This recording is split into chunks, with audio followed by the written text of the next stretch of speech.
Et si je vous disais qu'il existe des textes cachés, oubliés depuis des siècles, capables de bouleverser tout ce que nous pensions savoir sur l'origine de l'humanité?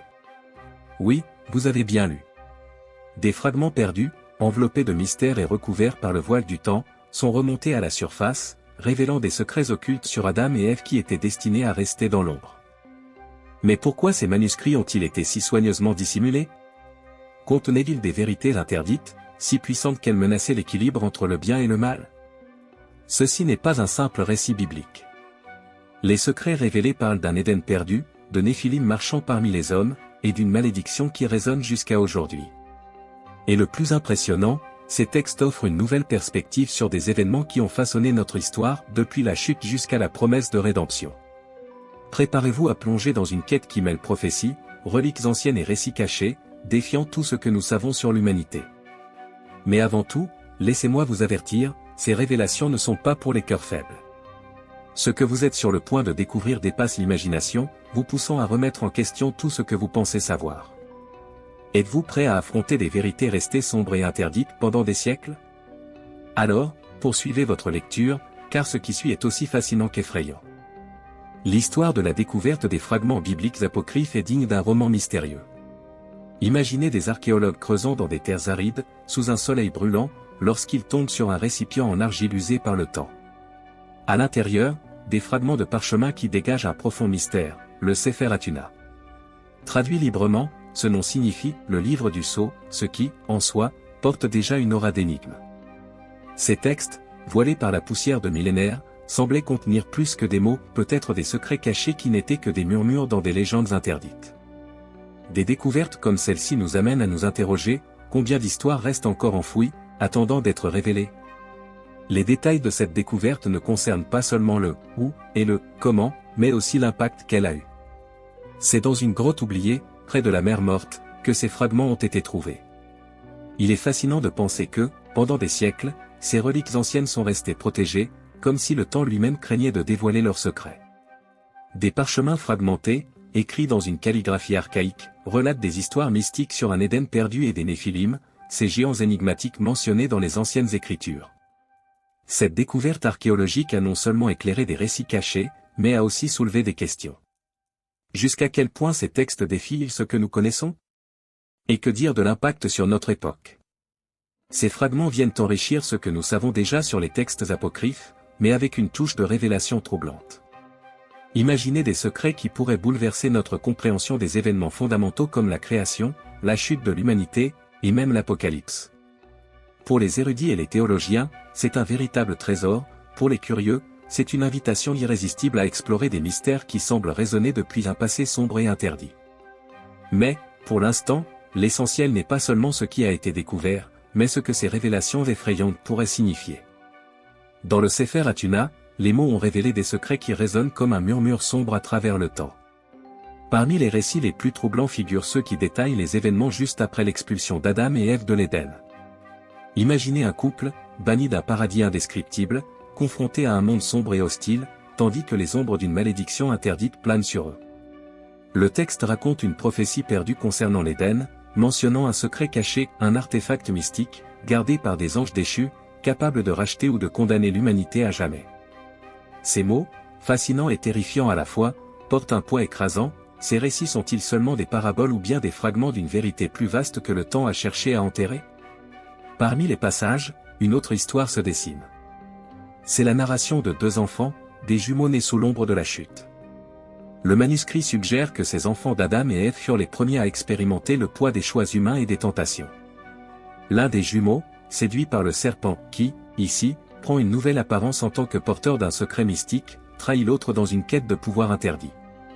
Cette histoire, qui rappelle vaguement le conflit entre Caïn et Abel, semble plus ancienne et plus sombre, suggérant un cycle répétitif de lutte et de tentation depuis les origines. Ce qui est encore plus intrigant, c'est la manière dont ces révélations défient ce que nous croyons savoir.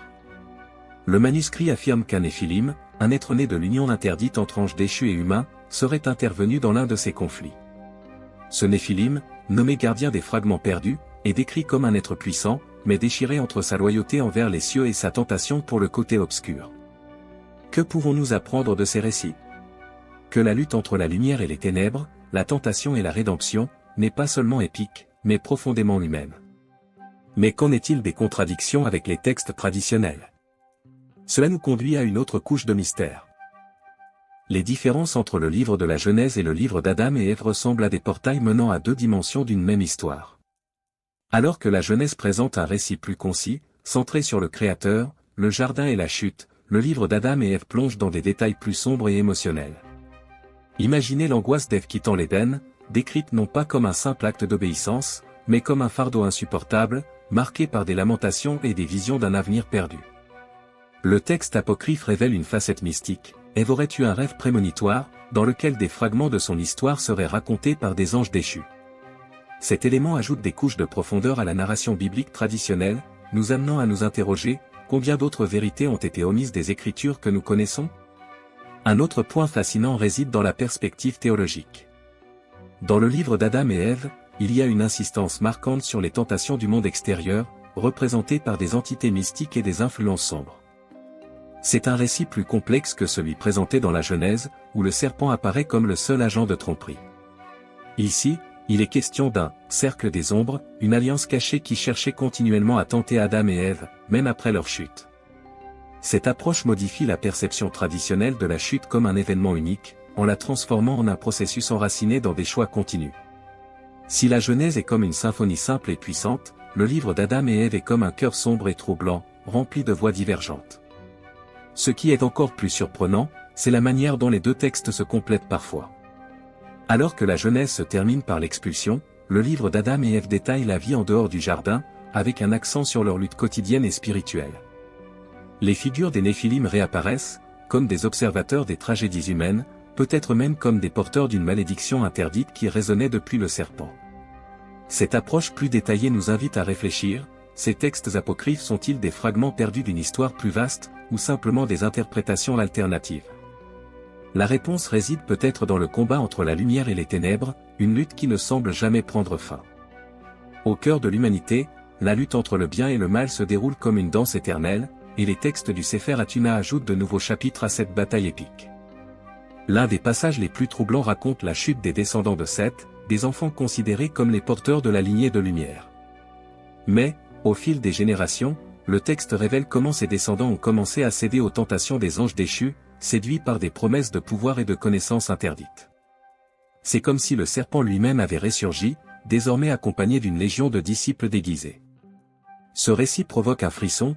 Que se passe-t-il lorsque ceux qui doivent guider finissent par perdre leur chemin? Les conséquences de ces choix humains résonnent comme des vagues dans un lac. Selon le manuscrit, la corruption des descendants de Seth a conduit à l'émergence de conflits violents entre les peuples et à l'effondrement d'alliances qui auraient pu restaurer l'Éden perdu.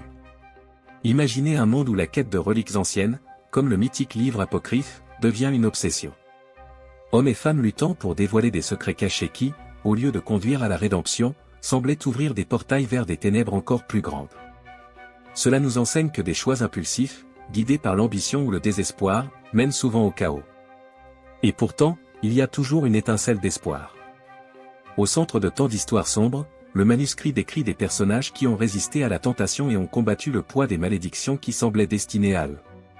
Comme le gardien des fragments perdus, un Néphilim qui, malgré son héritage divisé, a choisi de protéger les secrets mystiques plutôt que de les utiliser pour détruire.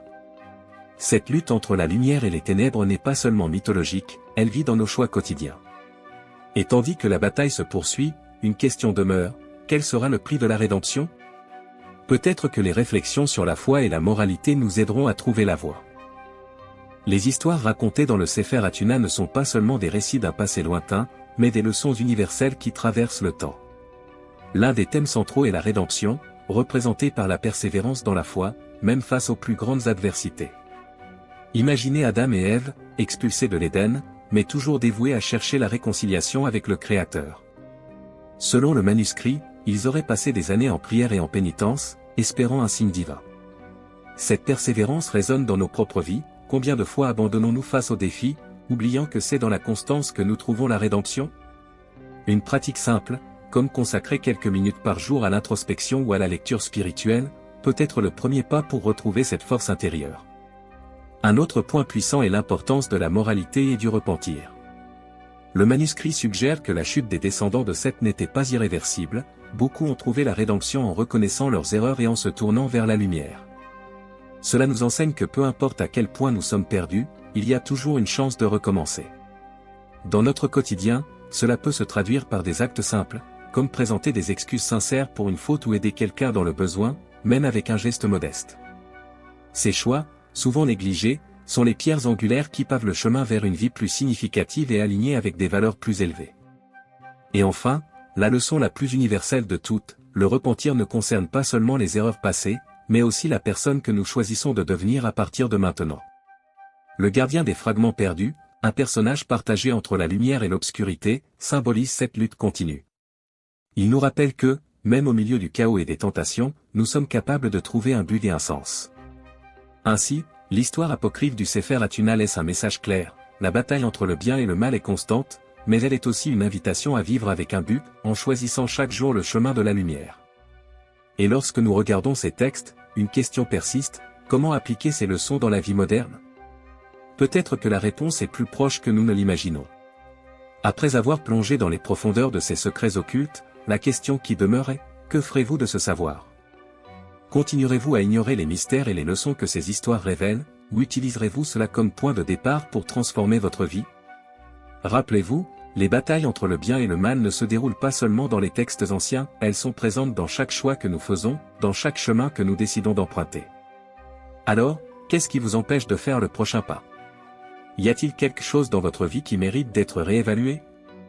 Peut-être est-il temps d'affronter les tentations, de reconnaître vos erreurs et de rechercher la rédemption. Et si vous pouviez utiliser ce voyage pour trouver un but, vous aligner sur des valeurs plus grandes, et même inspirer les autres en chemin ? Commencez petit, réévaluez vos habitudes, reconnectez-vous à vos racines spirituelles ou explorez davantage ces textes anciens. Maintenant, je veux vous lancer un défi: qu'avez-vous appris ici que vous pouvez appliquer à votre quotidien ? Laissez votre commentaire ci-dessous, partagez vos réflexions et continuons cette conversation. Et n'oubliez pas, abonnez-vous à la chaîne et activez les notifications pour ne pas manquer les prochaines révélations. Après tout, les secrets les plus profonds restent à venir, et vous ne voudrez pas rester à l'écart.